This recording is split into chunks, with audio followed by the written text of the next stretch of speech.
Well, Alex got some serious bad news lately. Jack Ma, the Alex founder, started the sell-off party. But guess what? There's more to this drama. In the same financial report, they put two reversals. They were planning to spin off two sub-businesses for an IPO. But nope, they're pulling the plug on that. No full spin-off for Alibaba Cloud, and a rain check on the initial public offering for Hema Market. Now, all this bad news piling up begs the question, what the heck is going on with Alibaba?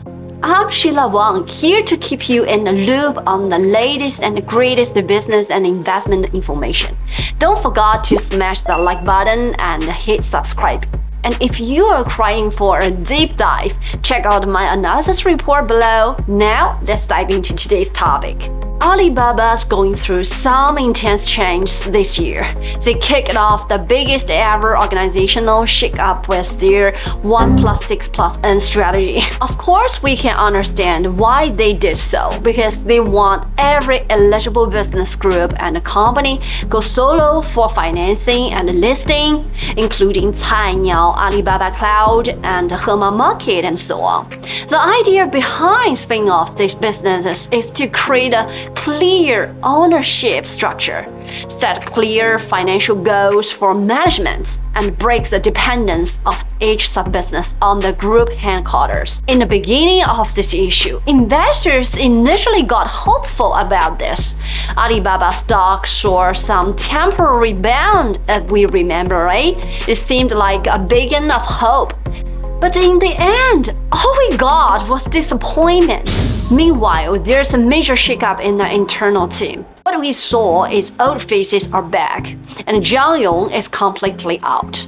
Simon Hu as CEO and the old guard, including Lucy Pen, Zhu Cai, and Wang Jian, are making a comeback, while Zhang Yong steps back while he leaves Alibaba. This personnel move signals a thorough rejection of Zhang Yong's management over the past years. Alibaba is China's colossal internet enterprise, with over 200,000 employees and nearly 100 sub-businesses, is now clumsy giant, defending on all fronts. Alright folks, you have already got me, right? Alibaba's in a bit of roller coaster lately.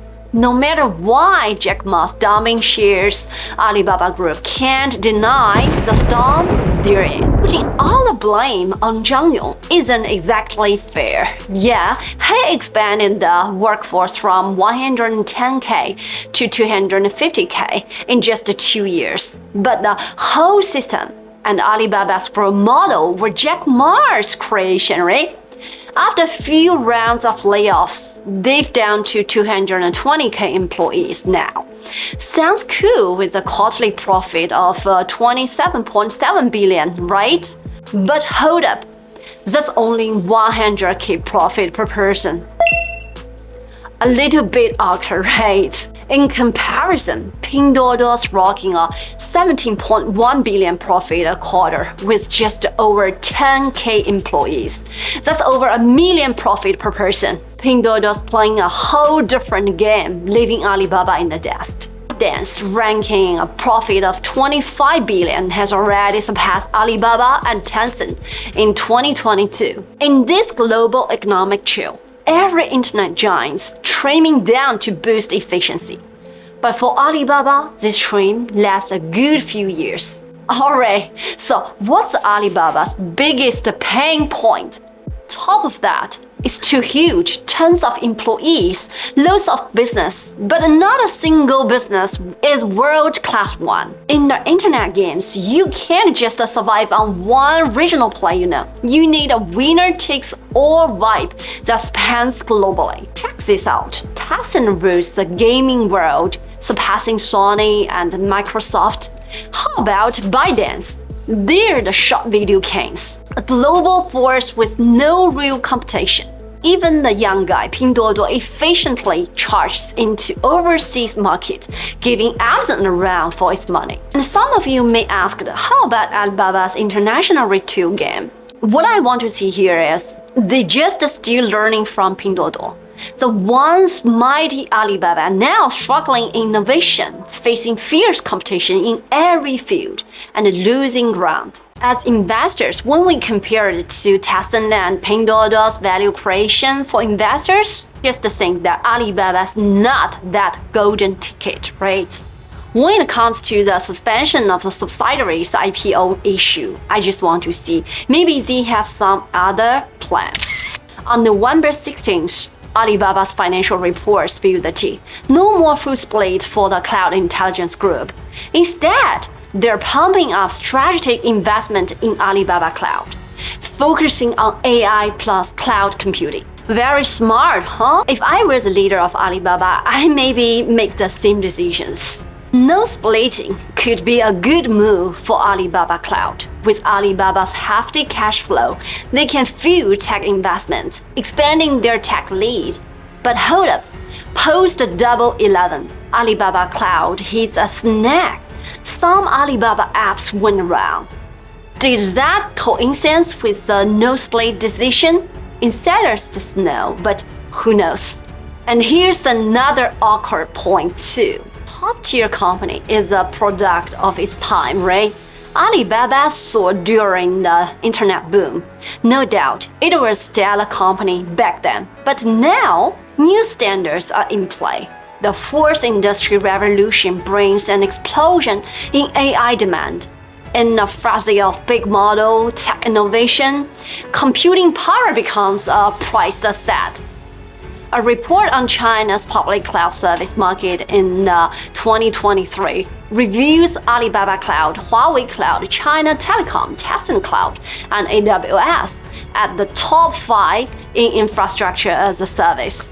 And hold up, Alibaba Cloud is flexing its muscles in the Chinese market, expanding that dominance globally.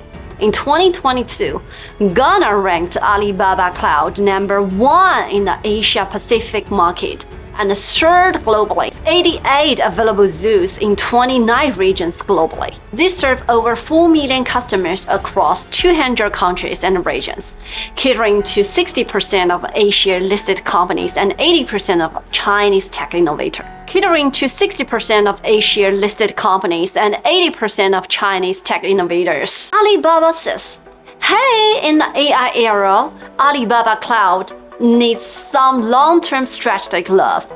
They're pumping up investment, making sure Alibaba Cloud focuses on the AI plus cloud computing strategy, minimizing uncertainties. Now here's the scoop. Alibaba seems to be changing course. But hey, change is never that simple, right? Looking ahead, I'd bet on Alibaba's future international expansion. While they made stride overseas last year, their international income-based revenue, though growing fast, is a tiny fraction of its colossal quarterly revenue. While they made strides overseas last year, their international income-based revenue is still a tiny fraction of their colossal quarterly revenue. Second quarter this year, Alibaba's international business retail revenue hit 17 billion RMB, a 60% year-to-year increase. Sounds great, right? But in Alibaba's massive quarterly revenue of over 2 trillion yuan, it's just a tiny part. Compared to global giants like Amazon, the gap is very wide. Another pinpoint for Alibaba is they expanded widely, too widely.